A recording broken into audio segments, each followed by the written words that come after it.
Swayam Prabha. Digital India. Educated India.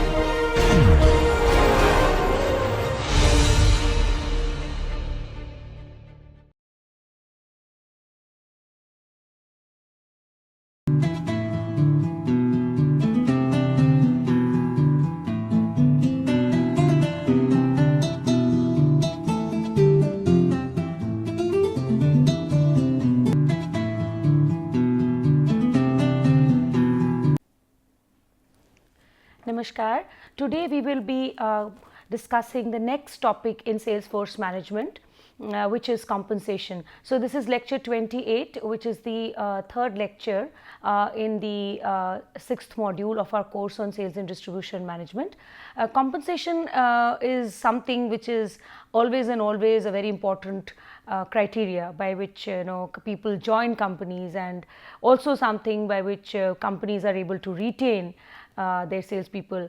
Not only retain, companies attract a lot of sales force, a lot of employees on the basis of the compensation packages that they offer, and they often retain them on by paying salaries and providing incentives, which are something very, very attractive, so that they can retain the sales force.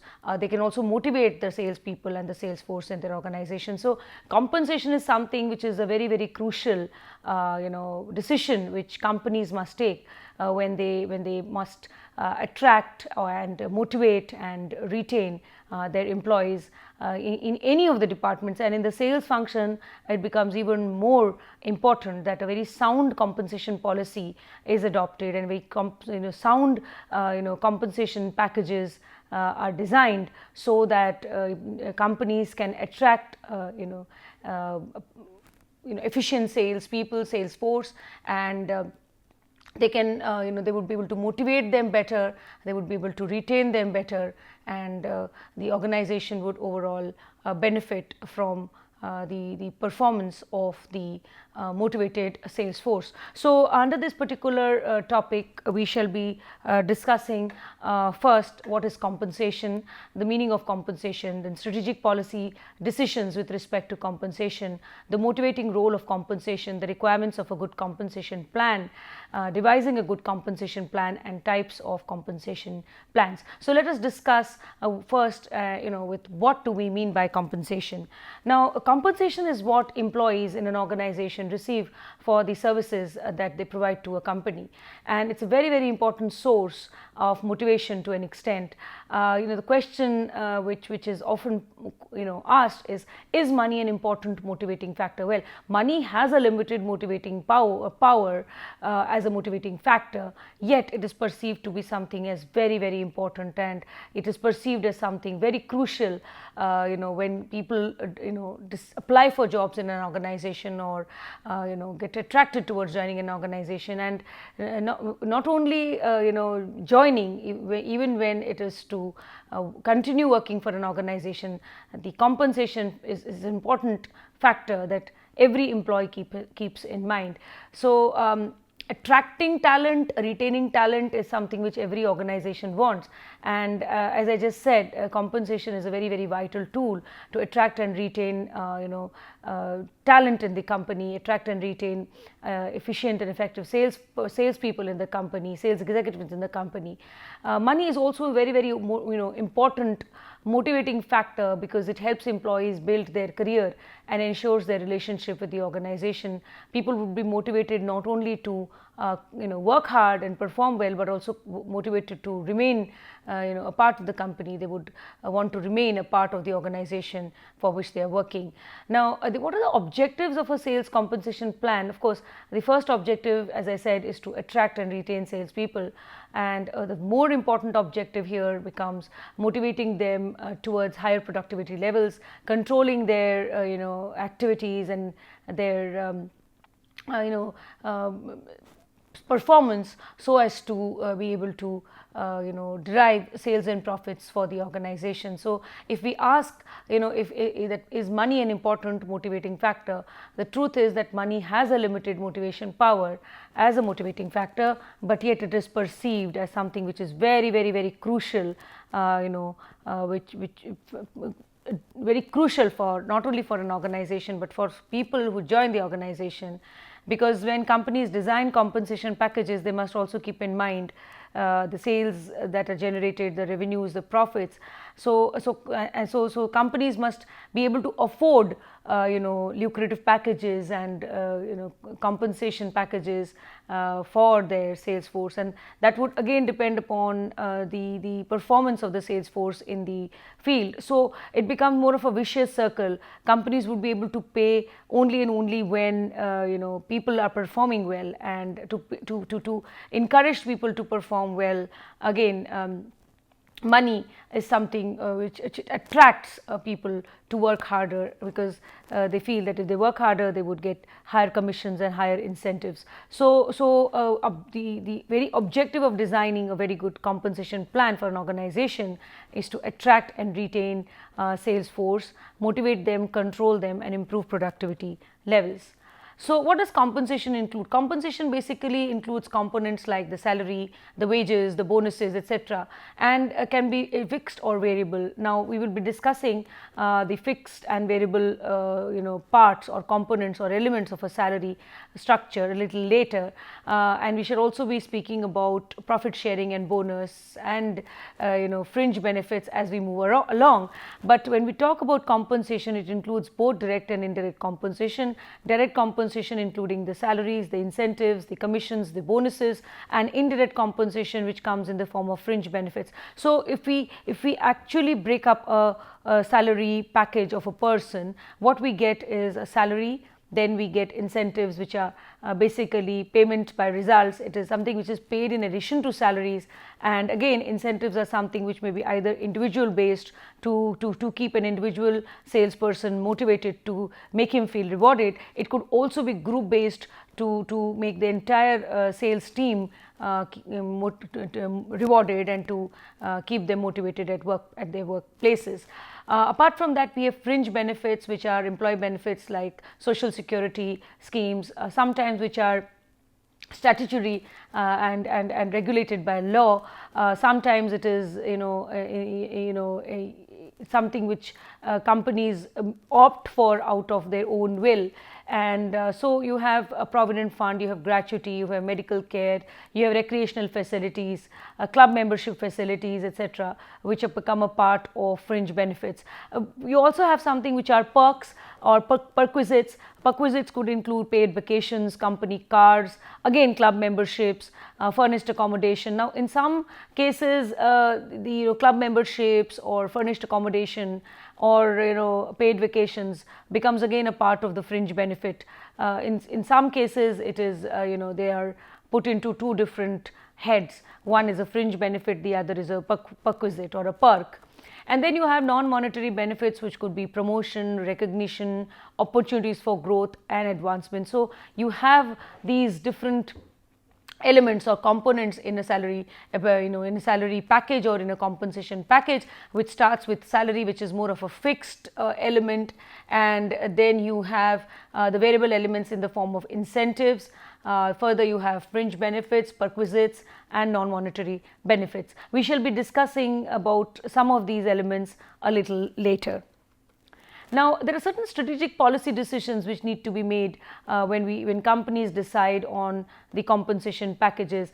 First is the pay level policy. Now, the pay level policy here refers to the organization pay level compared to those of its competitors. So it refers to how an organization's pay level compares to those of its competitors. This has an impact on the organization's ability to attract salespeople, or it also has an ability to retain competent salespeople, and companies here have an option to either match with the competitor or lead ahead of the competitor and pay more, or lag behind the competitor and pay less. The second important thing which we discuss here is the salary or the pay structure policy. Now the pay structure policy refers to the pay ranges. The minimum or the maximum in the range are based on the relative worth of the job. So here comes in the importance of job evaluation, which basically determines the relevant worth of jobs in comparison to other jobs in the organization. We shall be speaking about job evaluation a little later, but here when we talk about job evaluation, it's important to mention that pay must be related to the relative worth of a job. A job which is extremely important and crucial for an organization necessarily means that the person who is placed on the job must be paid more, or either in the form of salary or in the form of incentives or in the form of fringe benefits and perks. The second thing which we speak of in the pay structure policy is the internal and external equity. Now, internal equity here means that similar jobs in an organization are paid similarly, and the more demanding job positions and the better qualified people for those jobs are paid higher than the others. So, similar jobs get similar pay, and the more demanding job positions and better qualified people are paid higher than the others. This is within the organization. External equity is when jobs are fairly compensated in comparison with similar jobs in the industry. So it's very important that people feel that they are being equitably paid, whether it is within the organization or outside the organization. And here, if you recall, it is Stacey Adams' equity theory is something which is very applicable and relevant here, that each and every person desires equity and fairness in the kind of compensation or in the kind of salaries that they receive. The third thing which we discuss here is the types of rewards offered, which could be extrinsic and intrinsic. We go back to Herzberg's theory, and where he spoke about certain elements in which are intrinsic to the job, and certain elements which are extrinsic to the job, which can motivate. That is one part. But apart from that, what we here specifically speak of is the whether we are talking of the monetary and the non-monetary reward. So the pay, for example, becomes, or say salary, for example, incentives, bonuses, they are all monetary rewards and they are extrinsic to the job. But when it comes to non-monetary benefits, it could be the advancement, recognition, career development facilities, opportunities for growth and development, which become more of the intrinsic reward, which can act as strong motivators for an employee. So going ahead again and again, we come to the question about, is money a motivator? And we said yes, it has a limited motivation power. And why and how? Because a good well designed compensation plan plays three important motivational roles. One, it offers living wages to its employees, so employees are assured of a salary coming to them every month, especially if it is a fixed component and employees are paid on a monthly basis, or on a generally we speak of as in terms of the sales role, it's going to be more of a monthly basis. So it offers living wages to the employees. Of course, for certain kinds of jobs where people are paid middle of the month, or they are paid every 15 days, in those cases, of course, even there money becomes important, because it assures the employee or the worker that yes, he is going to be paid every 15 days or every month, and so it offers to him living wages. When pay scales get adjusted to performance, or we would refer to this as payment by results, they encourage employees towards higher performance and productivity. So what we are talking of here is more of a variable component, which comes as a part of incentives and commissions and gain sharing, profit sharing as bonuses. Also, money acts as a means for achieving the congruency between individual goals and company goals. We all know that the company strives for attaining sales, profits, revenues, market shares, and individuals also need salaries for their bare sustenance, for their day-to-day expenses. So the reward system has to be such designed that the individual goals can be met, and the company goals also go hand in glove, and they both as and when individual goals are being met, company goals are being met as well, and vice versa. So again, here if you remember, we can relate this to Room's expectancy theory, where it's important that the reward system or the compensation package is designed in such a manner that it is lucrative, it is attractive, it is something which is of value to the person who is going to be placed on a particular job position at a particular salary structure. So what are the requirements of a good compensation plan? So it should take into account both company as well as salesperson's interests. I just said that the company interests lie in revenues, profits, and it's very important that companies assure assure such compensation plans, and they design such compensation plans, they assure their workforce with such compensation plans which can be perceived as equitable. So issues of internal and external equity become important. With reference to salesperson's interests, salespersons are always would be keen on both a regular income as well as an incentive income. So a salesperson's interests lie in a steady flow of income every month as a fixed component, something which is very regularly paid monthly basis, and an incentive income which is something which is paid on the based on their productivity and performance levels. So what we are speaking of is a fixed salary plus incentive for good performance, and the salesperson must feel that he has a secure income that would help him meet his living expenses. It should also motivate employees who are high performers as compared to employees who are not meeting their targets. So here, when we are talking about salesperson's interest and the incentive, it's important that he feels that yes, because he is doing good work, he has to be rewarded and he must be rewarded, and the company is rewarding him with commissions, bonuses, incentives, etc., which is being paid to him and not to others, because the others are not performing well. Of course, the bonus is something which is generally paid to everybody in the organization if the organization earns profits, but components like incentives and commissions are something which should be paid to high performers, and it would motivate employees who are on high earned performance as compared to employees not meeting their targets.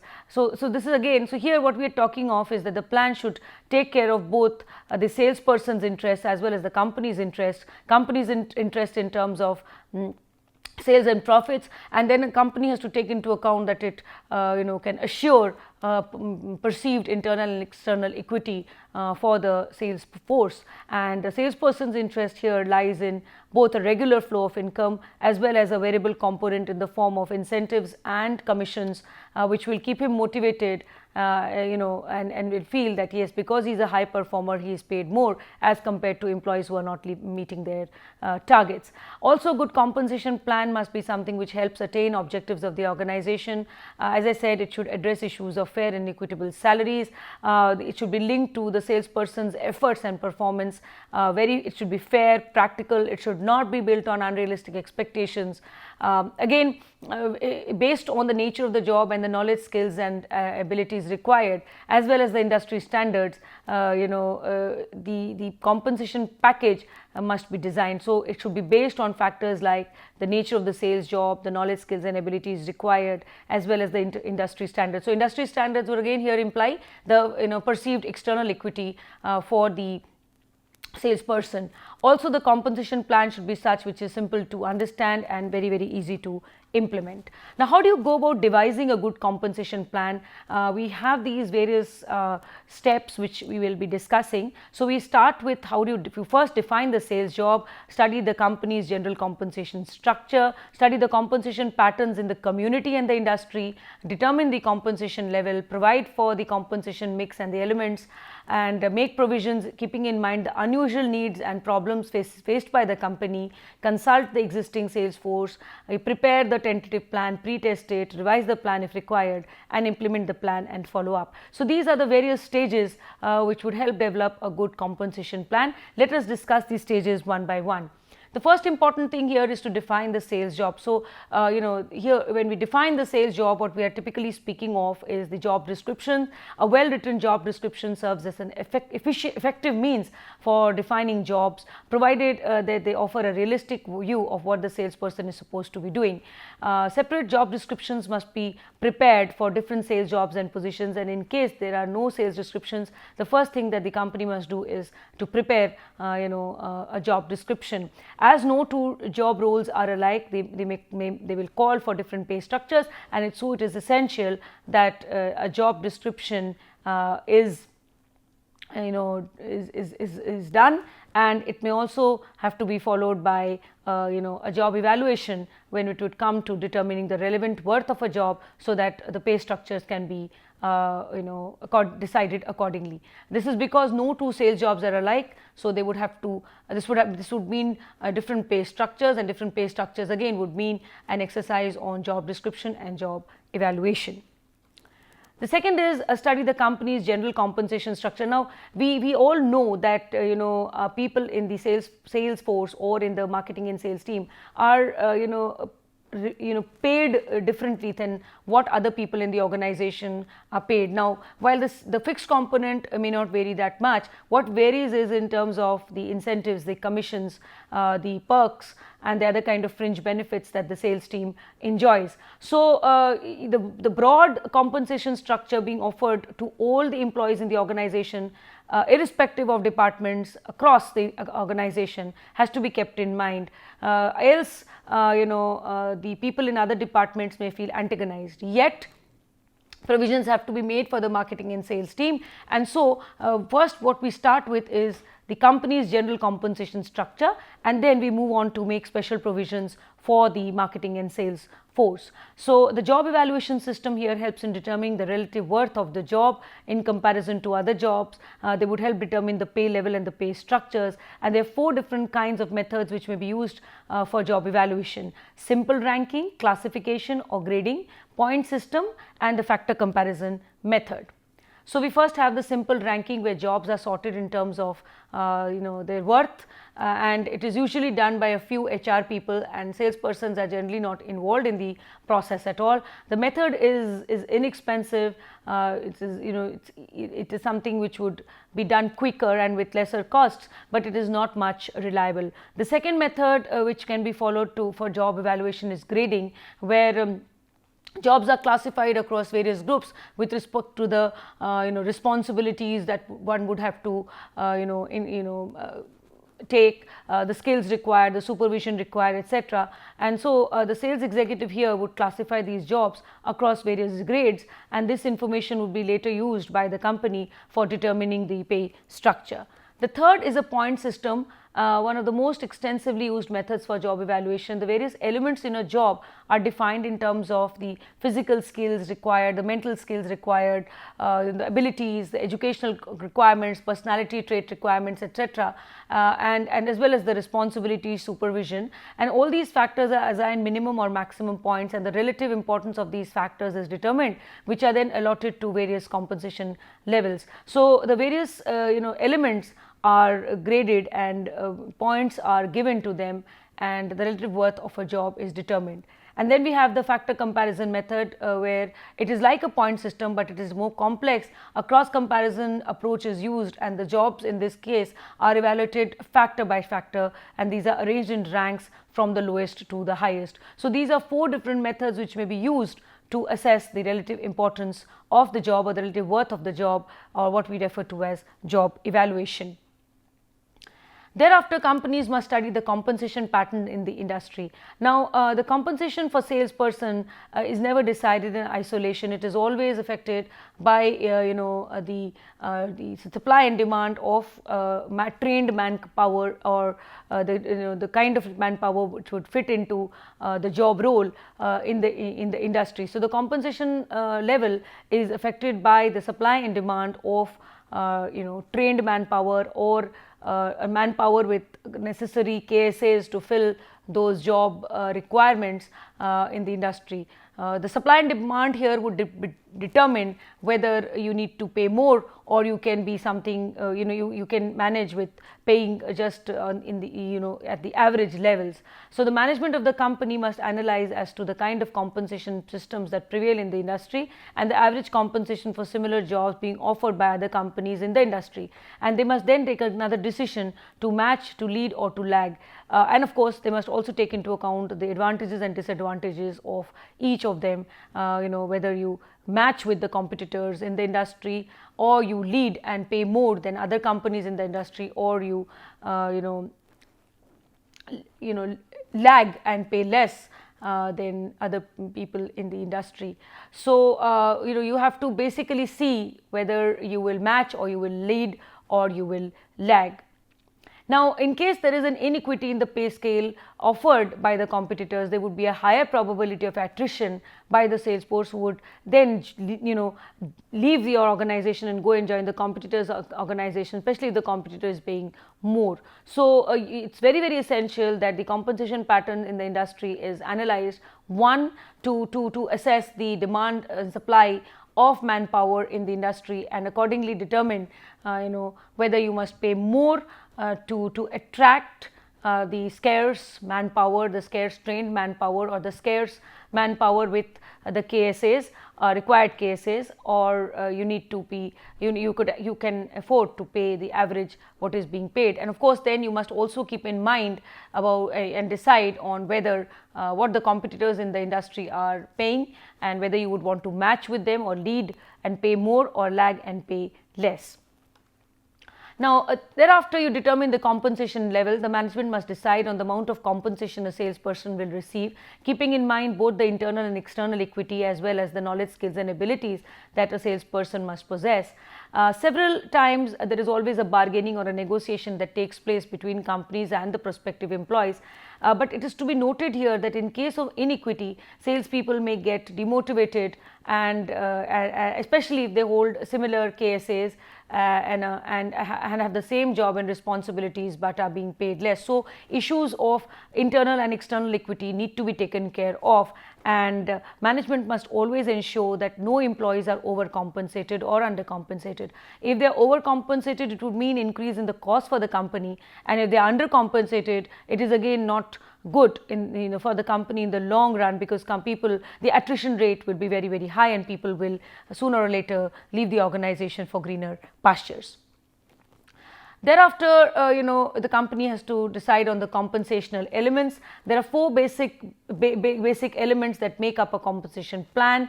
The fixed component, which provides some stability of income every month, which is a salary. The variable component, which serves as an incentive, which could be a commission or a bonus, or another component which is related to fringe benefits, and a component which is related to reimbursement of expenses. So, companies have to select a combination of these components when they design their compensation package or the compensation structure. Of course, companies also have to keep in mind the unusual needs and problems of the company, and accordingly they must adjust the pay structures. For example, one commonly faced problems by organizations is the salespersons may overemphasize upon selling small ticket items and may ignore the big ticket ones. Now, the small ticket items are easier to sell because they are inexpensive compared to the big ticket items, but small ticket items also are low margin products, which would mean that high margin products may get neglected, and this may be this may be something which the competitor companies can take advantage of. So, this is one problem which companies often face. Another problem which companies face is that salespeople prefer earning small orders. Now, the small orders, in case of several small orders by several salespeople, this would mean that the transaction costs increase and are very, very high. So, this is something which again is a problem, that instead of seeking higher orders or large orders, they earn small orders. Now, why difference in high and small orders is because small orders are easier to obtain as compared to large orders or higher orders, but the transaction cost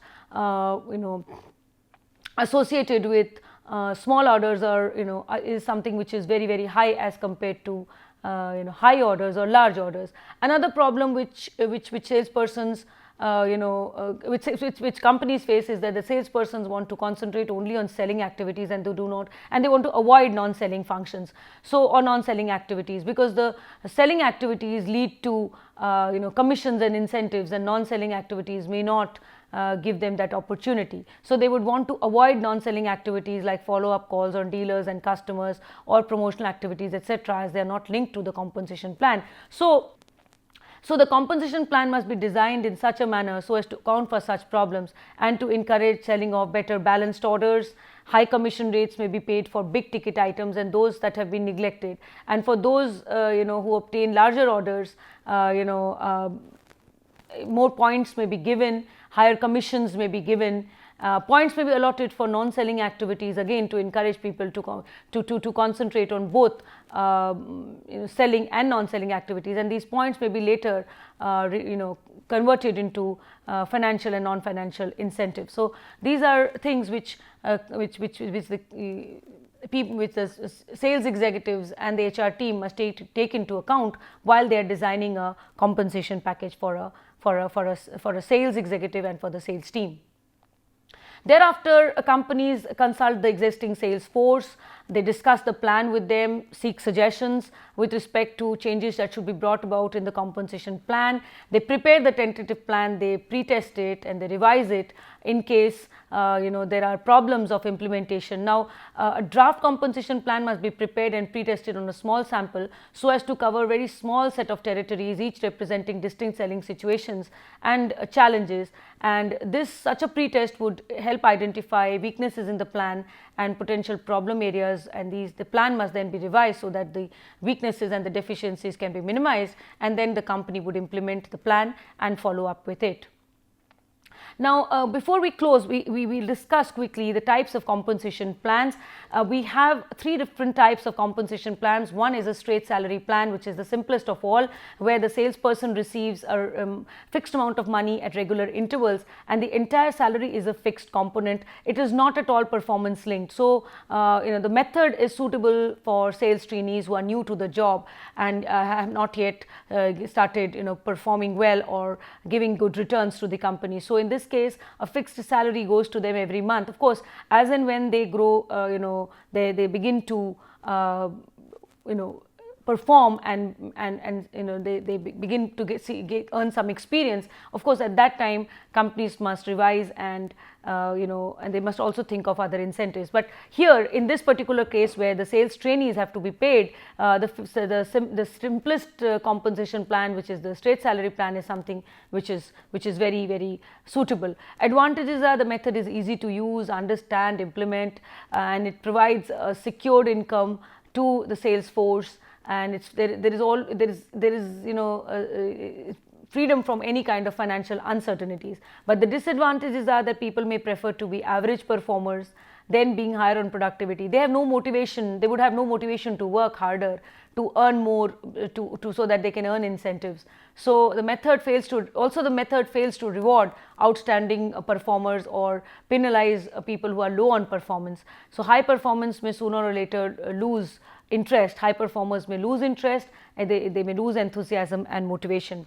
The second is a straight commission plan, which is based entirely on productivity and performance. So the productivity of a salesperson is the only parameter which will determine his salary, and the determinant here is sales volume or profitability, and the commission rate will be a percentage of the sales or the gross profit, and the commission rates would vary with sales volume levels which are determined by the company, and these will again vary across products. So commission systems become very complex when there are differential commission rates for different kinds of products, or for different customers, or for different territories, or for different kinds of selling situations. And the advantages of the method is it leads to huge amount of motivation among salespeople, and this would result in sales and profits. But the disadvantage is that people may ignore non-selling activities, because non-selling activities generally do not get linked to incentives and to commissions. Now, there are 2 formats here: a straight commission with salespeople managing their own selling expenses, and a straight commission with the company paying the selling expenses.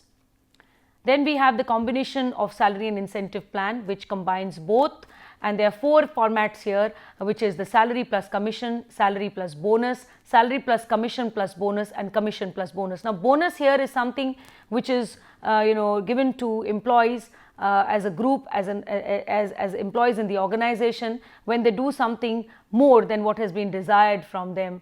So this particular method helps management to blend control and motivation, as different plans are designed for different job positions. A fixed amount is paid, and the salespeople also get a chance to earn commissions by selling more.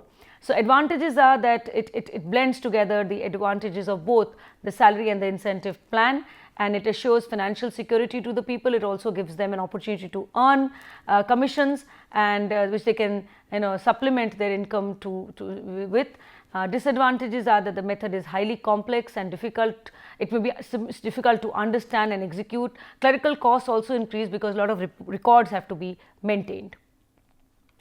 Finally, we have the bonuses and the fringe benefits. The bonus here depicts an amount which is paid for completing a specific sales task, an additional financial reward which is paid by the company to its employees for achieving or effectively performing tasks like reaching sales targets, earning new customers, carrying out non-selling activities, etc., and such that there is an overall benefit for the organization.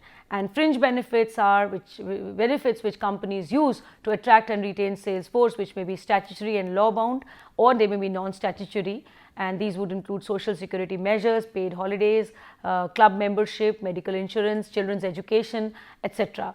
Of course, there is no direct relationship between the fringe benefits and job performance. So, with this we come to an end of this session. These are the references, and so we conclude with the third lecture on the 6th module of the course. Thank you.